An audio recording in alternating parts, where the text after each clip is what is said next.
Madame Letard, bonjour. Bonjour, Belle boutique Bouche Bée, merci. magnifique. Ça a commencé comment cette belle aventure? Alors ça a commencé en 2018 où j'étais vraiment un peu face au mur, professionnellement parlant. J'ai besoin d'un nouvel élan, d'un nouveau Mhm. projet, de faire quelque chose que j'avais jamais essayé et en fait, j'avais un peu la voie toute tracée parce que je suis, issue d'une famille, de femmes commerçantes.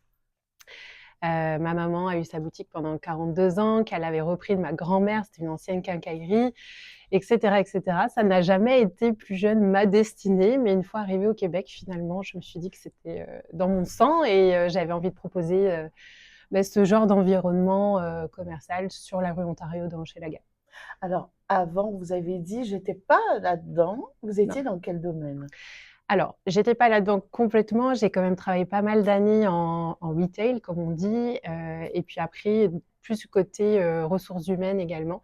Donc, quand même pas mal, toujours en contact avec l'humain, qui est une des choses que j'aime le plus, en fait, dans le relationnel. Comment s'est fait le parcours migratoire? Alors, au Québec, je suis arrivée en 2010, une journée très froide, moins 40 quasiment. Mais somme toute une super belle expérience parce qu'elle était prévue initialement pour une année, comme pour beaucoup, et puis ça fait là maintenant 15 ans. Ah, c'était un an seulement? Ben oui, pour encourager à l'époque une personne qui m'était chère, je voulais le soutenir dans ses démarches d'études à l'étranger, et puis finalement je m'y suis trouvée bien et mes ailes se sont déployées au Québec.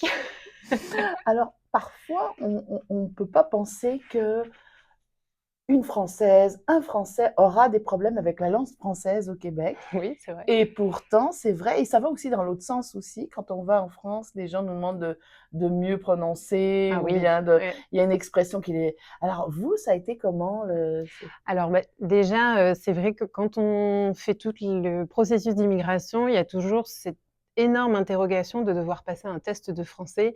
Quand on a fait toutes nos études en France, certains ont des diplômes assez hauts et ils sont dans l'obligation de passer ce fameux test, qu'on a relativement facilement, mais ça fait un stress, en plus. Hem, Moi, je me souviens de mes premières expériences de travail, ma première semaine vraiment dans un environnement professionnel au Québec. Je suis revenue avec un cerveau épuisé parce que c'était comme d'entendre une nouvelle langue et de devoir réfléchir constamment, me concentrer constamment pour être sûre de bien comprendre, d'être bien comprise aussi, et puis en même temps d'essayer de s'intégrer le plus possible, de ne pas masquer mon accent parce qu'il est naturel, mais de montrer que je comprends ce qu'on me dit et j'essaye pas de retravailler quoi que ce soit. Et puis tranquillement, les années ont passé, je me suis naturellement,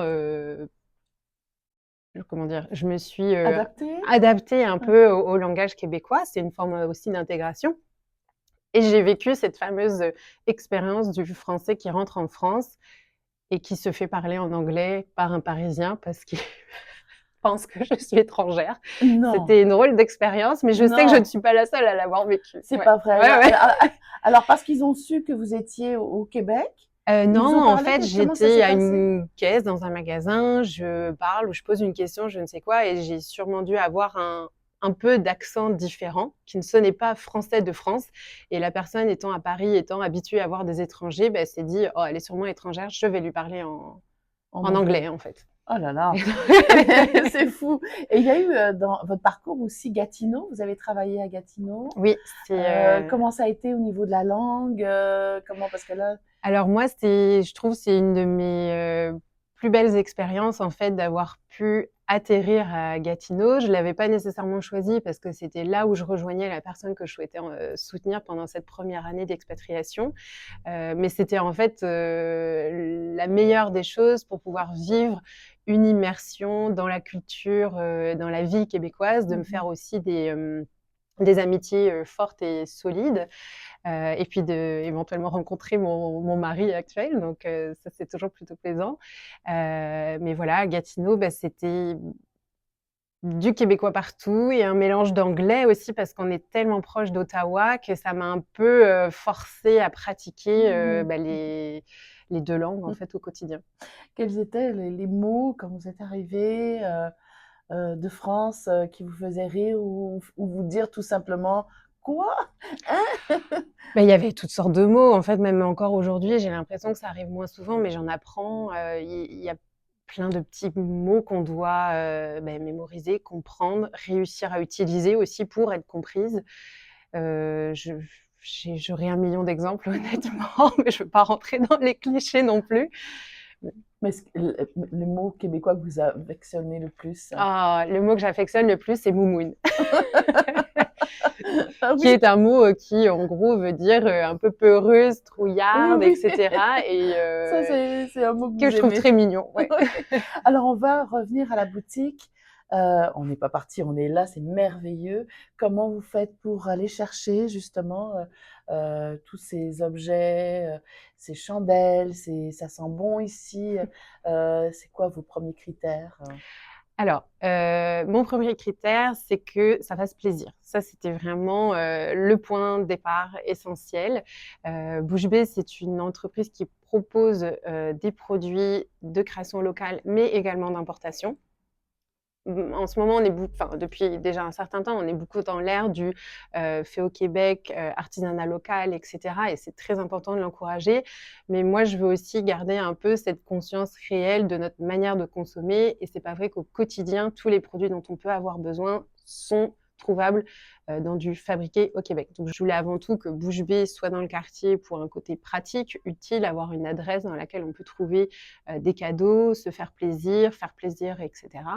Donc, mes fournisseurs viennent d'un peu partout, principalement du Canada quand même, et ont une nature, voilà, à faire plaisir, à être dans l'utile, avec un côté esthétique toujours très important Le et nom coloré. et coloré. Le nom, vous l'avez trouvé comment?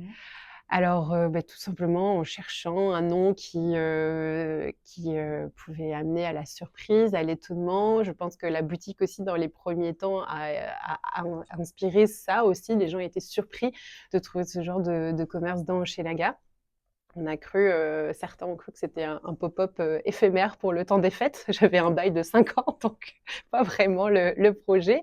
Mais Bouche Bée, voilà, pour moi, c'est vraiment la surprise, le beau cadeau, un peu l'émerveillement aussi au moment d'ouvrir quelque chose qu'on souhaite offrir. Qu'est-ce que vous aimez le plus faire dans la boutique? Oh, il y a tellement de choses. C'est vrai qu'aujourd'hui, j'ai une équipe, je suis vraiment plus du tout toute seule à tout gérer et heureusement. C'est vrai que les achats, ouvrir les petites nouveautés qui arrivent en magasin, discuter avec les clients, avoir un peu leur feedback aussi, désolée pour l'anglicisme, c'est quelque chose que j'apprécie, beaucoup. En terminant, qu'est-ce qui fait que vous vous levez tous les matins? Votre passion? Alors en dehors du fait d'adorer prendre des petits déjeuners, j'ai une chance vraiment qui n'est pas donnée à tout le monde d'avoir un cadre de travail que je me crée au quotidien. Si demain je commence à m'ennuyer, je peux redessiner le tout au complet et ça c'est un plaisir vraiment incroyable de pouvoir choisir là où je travaille, ce que je propose et surtout avec qui je travaille, notamment mes collègues. Merci. Merci à vous.